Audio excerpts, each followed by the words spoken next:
All right, everybody, welcome. This is Activities Across Grade Levels, and you may have noticed that we are a slightly different team today, which is perfectly good, although we do miss Susan dearly. I'll explain this as we go, but first of all, thank you for taking part. It is way good fun to be able to share ideas that you can take back and try to inspire some kids, maybe reach that next kid, that kind of thing. And you in particular, right? Why do you come and you spend a half hour with nutty people like us? Well, hopefully because you're walking away with something that not only you can use in your own teaching, but you can use as a prompt for discussion with colleagues. One of the things we've learned in the last 3 months is that if you are having regular creative brainstorming with colleagues, you are probably a much less stressed person than you would be otherwise in the Just Saying department. Several other thank yous to the good folks in Fowler Unified and on all of Susan's crowd who joins us either live or through the recording. All the good folks up in Jerome I work with at Jerome High School and Fall City Academy and Summit Elementary. Love you guys. Hope you are enjoying the summer so far. And as always, a big thanks to Richard Byrne for helping promote what we're doing here. The Friday program that Richard and I do is on break. We'll start again. I believe August 1st is our next one, but loads of things you can binge watch if you are so inclined via the nextvista.org site. All right, so we are very happy to meet you. And who are we this time? Well, Susan is this wonderful human being who is not with us today because she had a conflict. However, that doesn't change the fact that she is a wonderful human being. My name is Rushton Hurley. I'm a former high school teacher of Japanese language, a former middle school teacher of video production, a former principal of a K-12 school, a former principal of an online high school, and now I run an educational nonprofit, which I've been doing for 15 years. And it's good to like just trying to strike a blow for education of all sorts. And who is with me? That would be this man right here. Ben, introduce yourself. Hey everybody, my name is Ben Cogswell. I am still known and maybe formerly known as Coach Ben. I was a sixth grade teacher for 7 years, a technology coach, TOSA, teacher on special assignment for 4 years, and now I am currently a kindergarten teacher. And this is my friend Violet. Hello everybody. And anyways, we are part of the Kinder Rocket team, and so. One of the things, just sharing a little bit about my current journey as a kindergarten teacher, is being a Kinder Rocket. What does that mean? It's my kindergarten class, but it's not only a kindergarten class inside of a classroom, inside of a virtual classroom. It's also a kindergarten class that's available, I guess, on Facebook. And so if you're kind of curious what my classroom looks like, I've made this Facebook page, which is a little bit of the digital front of my classroom. I remember meeting Rushton at the very beginning of my journey into technology. And so I'm just so happy to be here with you all. And thanks for having me, Rushton. Good to have you and your buddy there as well. Violet, my name's Violet. Violet, nice to have you. Yep, all right. Violet. So we're doing good on that front. So all of this stuff comes via the work of my little nonprofit, Next Vista for Learning. What's that, you ask? Well, I'm so glad you asked. What it is a library of videos by and for teachers and students everywhere, free to use, free to contribute to, free to download from, all for a student audience, all screen content. My own little attempt to save the universe from ignorance, one creative video at a time. Boom. All right, so that's that. I hope you'll give that a look. If you have any questions about it, of course, by all means, stay in touch with me. How this is going to work today is that we're kind of zooming in on Zoom. Not too funny. And what we're going to do with that is we're going to talk about ways you might use Zoom or anything like it, Google Meet, Teams, any of these, so that you can make something happen with kids that maybe you haven't quite seen before. So as we jump into it, we're going to start with the young learners. And with the young learners, Ben steps forward as the resident kindergarten teacher. Kinder Rocket Man, it is all yours. Talk to us. All right. So first of all, I will jump into the slides, but one of the things you may wonder is why I have this puppet here. Now that's a good question. I got to say, before I was on this online space, I wasn't a puppet teacher. I don't know. Not that I had anything against puppets, but I wasn't. But here's the thing.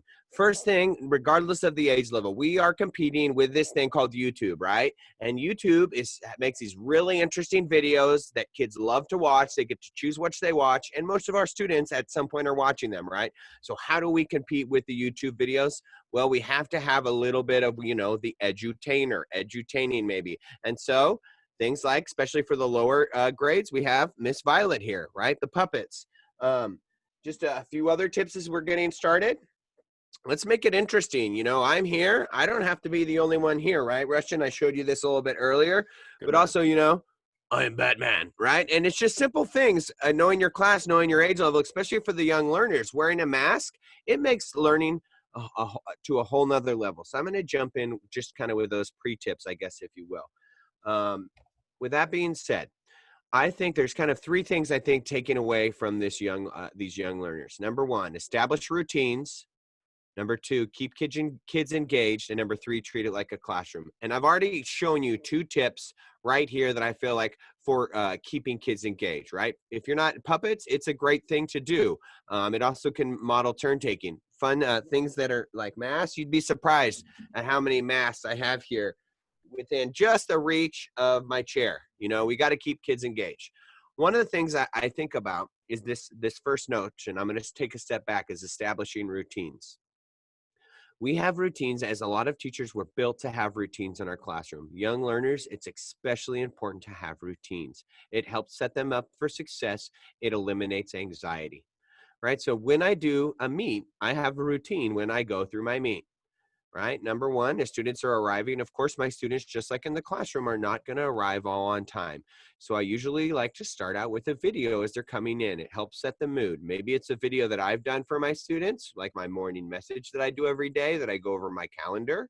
Or maybe it's like a fun phonics video or a math video. And as they're coming in, right, they come in and it kind of gets them in I think the mood to kind of sit and listen a little bit, which is how I want to start my meetings.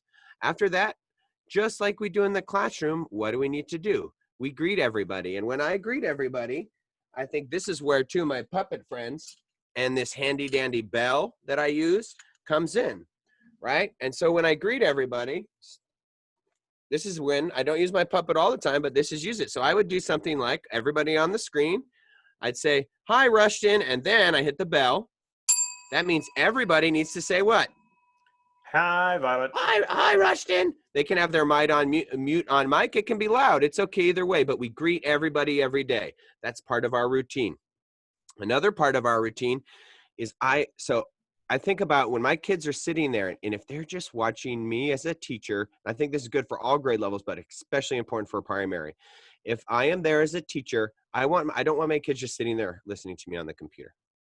So every day, what do we do when we're on computer? I try to get them off the screen as much as possible. They have a journal, and we write, and we draw. And so honestly, I think one of the things that every teacher should have who's teaching at home is some kind of document camera. This is my iPivo document camera, and I love it. You can use a phone. There's lots of different ways. All right, so my thing is I want my kids to be engaged on the other side of the screen. If they're just sitting there and they're not as engaged. So every day we're drawing, and every day we're writing, every single day. And I build as much language as I can. Then following a routine, every day at the end, they take their paper, they hold up their paper, and we take a picture. And then what do? We say goodbye, just like we said hello, right? And knowing that that routine is in place, knowing they're going to come in, they're going to have a little video, we're going to say hello, we're going to do some drawing and writing. They know when we're getting towards the end, right? And they know at about that 30, 40 minute mark, that it's time for them to go. And that makes them more focused because they know they're not going to be with me very long. So again, routines. Rushton, you can go to the next slide. Thank you so much, sir. With that, it's just like routines with a microphone. And this is a resource that we're going to link in here. And so I don't necessarily want my students to have all their microphones off, because if their microphones are off, it's not a conversation, right? Okay, I have to wait for them to unmute their microphone, right? So we go over, again, routines, quiet spaces. If you have a quiet space, you can have this on. And again, these are in the resources if you want to print them out. If you don't have a quiet space, you need to turn your microphone. So let's take a second and listen to everybody's space. Oh, do you hear that? I heard a TV. Somebody has a TV on. I think somebody needs to listen. Do you have a TV on? Put your microphone on mute, right? And it's that training, right? It's that training. It's treating like a classroom, right? That making sure, like, again, if students always have this, it takes a lot longer. I want it when I'm doing my writing and I'm engaging. Oh, how do I spell this word? Could you help me with this? So-and-so, right? If they have to take time turning their microphone on and off all the time, it takes a lot longer. All right, and that's going to take me kind of for my younger learners to kind of like my last little kind of tip here, which is on the next slide. It's really about treating it like the classroom. This is in the very beginning, and this is my students. Notice, by the way, I have blurred out their names, so you cannot see any personal information is covered up. And of course, I have permissions from parents to share these images. Always be responsible when you're sharing images about your students, right? Make sure you have permission, especially if it's the young learners. But one of the things, if you notice, Rushton, what do you see in their hands? How are their hands right now? They're set up. They got this going on right now. Peaceful hands, right? Because, you know, little kids, sometimes we need to have peaceful hands when we're listening, right? And one of the ways sometimes we encourage that is by having our peaceful hands right here in peaceful bodies. Because if we're good listeners, we're not wiggling all over the place, right? We're not playing with our bow tie or our hair or our beard. So let's have our peaceful hands. So it's just like in the classroom when we're sitting there. Oh, thank you very much for having your peaceful hands, Jacob. Thank you very much, Gael. I can see that we're ready to learn. Does it sound like we're ready to learn, everybody? Let's listen. Sounds good. Quite nice and quiet. I see everybody's looking at me and has peaceful hands, right? It's just like the classroom. We treat it just like the classroom. And so with these routines, right? And we keep them engaged, and we're successful. All right. How was I on time there, Rushton? Well, you might speed it up a bit, but I'd say we're getting Got good it. info out for this. So Good. that's good. Good. Thank That you. moves us All right. to upper up. That would be upper elementary. Thank you very much. And excited to see what you have crowdsourced for us with this one.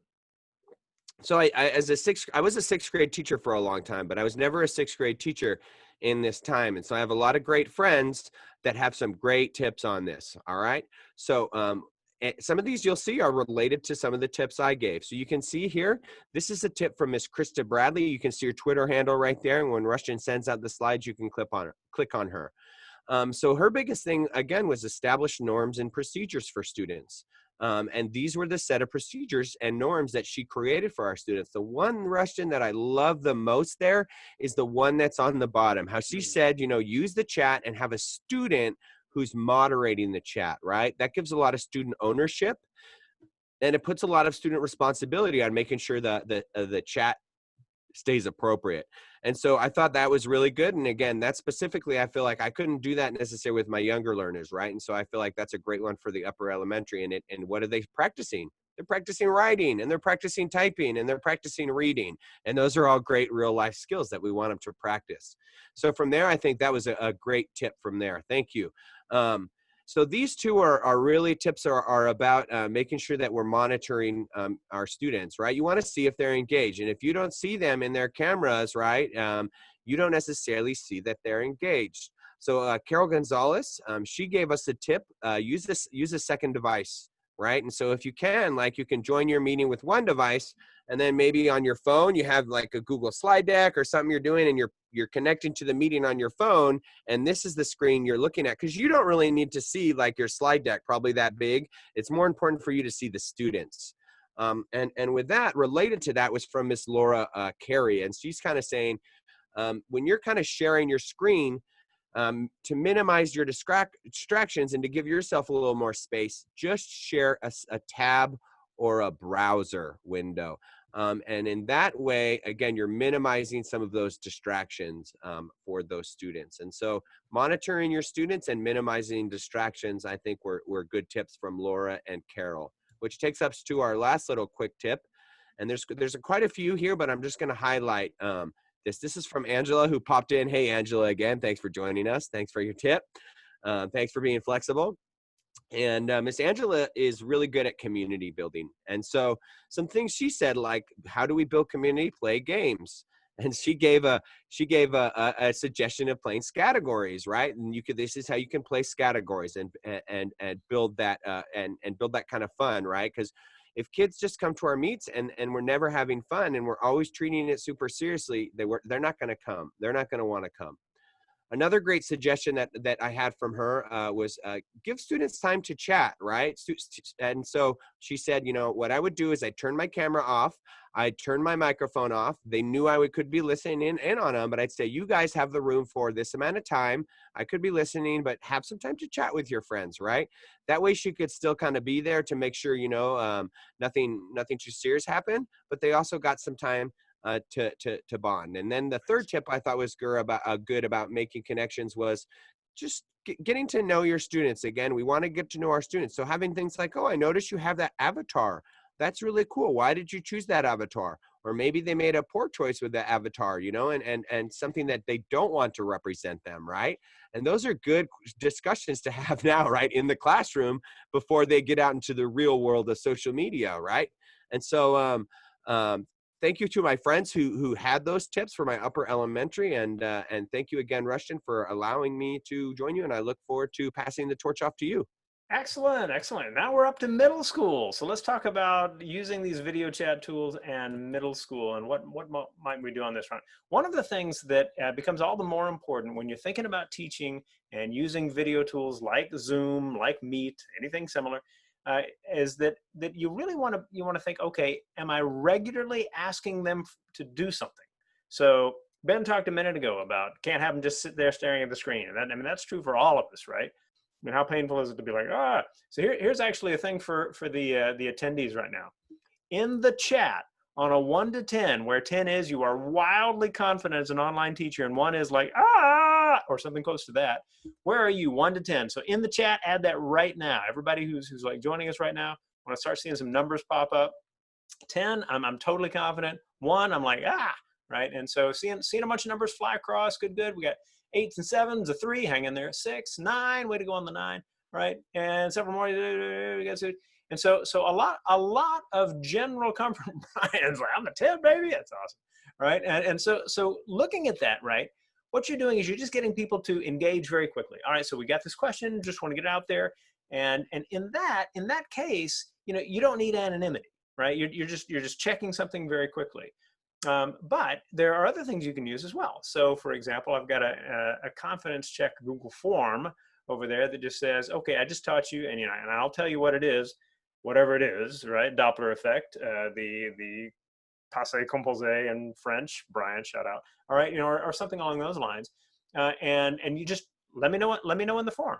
And then that way, you can get it a little more anonymously. That can be useful if you are concerned that maybe students might change their number based on having other people see their number. So that's an issue as well. In that particular form, I've got the name as optional, but you can always have it grab the name if you're in a Google Apps environment, things like that. I also mentioned that reactions can be kind of fun as well. So as you start your class each day, you might just say, hey, quick reaction, this is how you're feeling right now, that kind of stuff. As you transition from one topic to another, you might toss something in there as well. And it can be simple stuff, right? All right, so quickly on a 1 to 10, where 10 is this is awesome and 1 is that's a terrible idea.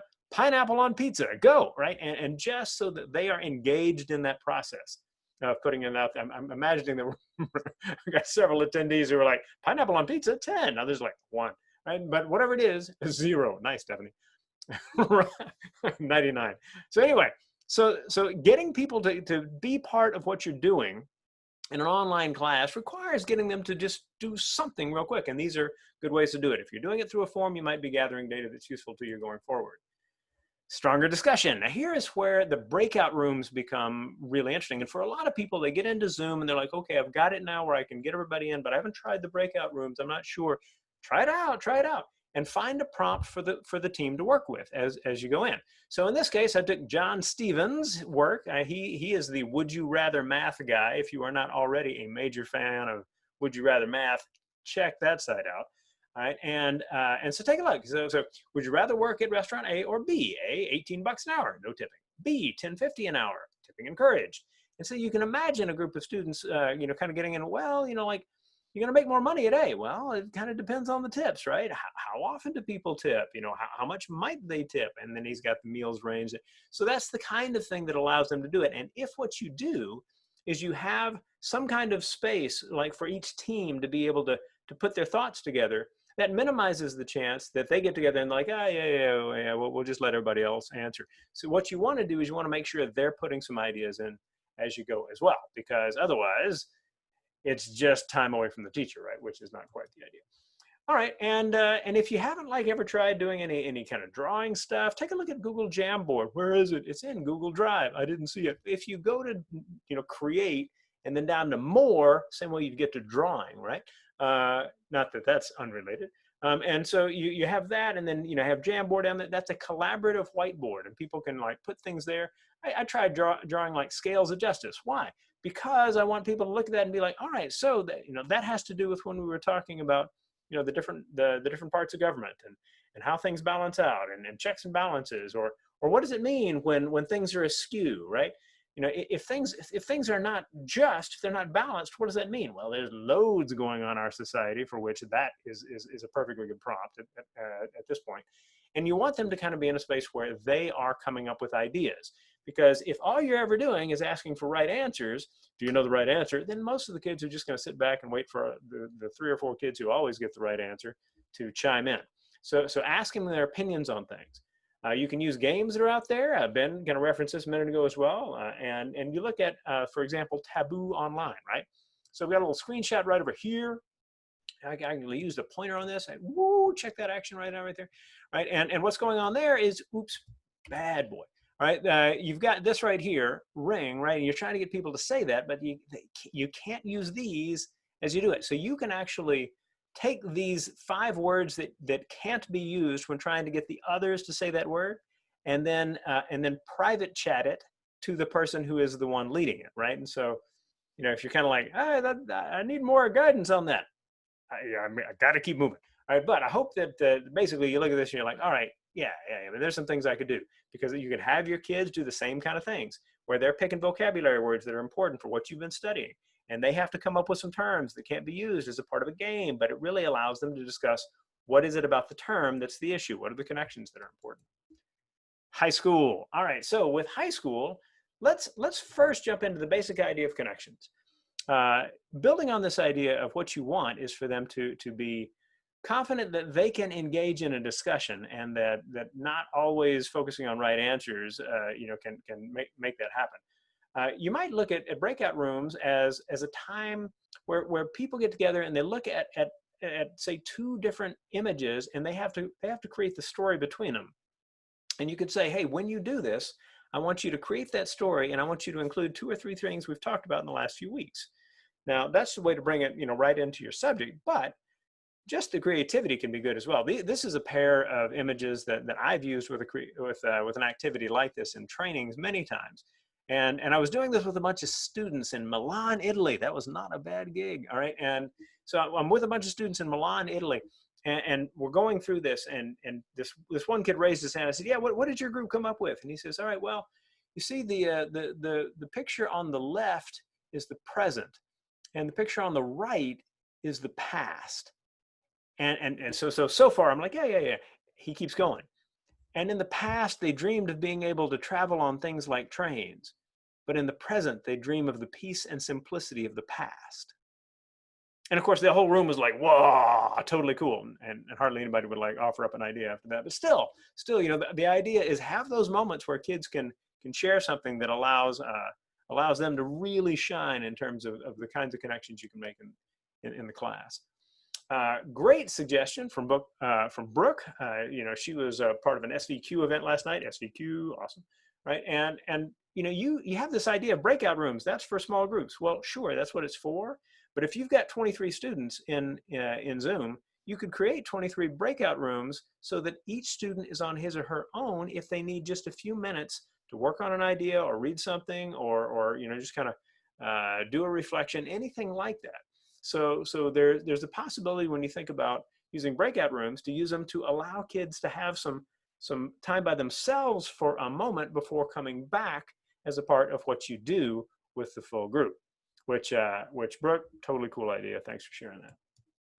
And of course, if you haven't clued in based on what we do in these webinars, you can record this business, right? So getting into Zoom and clicking on record means that you can get these files. And you have to decide, all right, are you going to save it to your computer because you say you want to upload it to YouTube, or are you saving it to the cloud? And if you save it to the cloud, that does simplify a few things. And if because you might be looking at this screenshot that I've got here and looking at the thing on the right saying, what's up with all that stuff on the right? Does Zoom provide a transcript? And the answer is no, And what it is that there is a third-party tool that your organization, your district, your system might have bought into, that if they have, then this may be available to you now.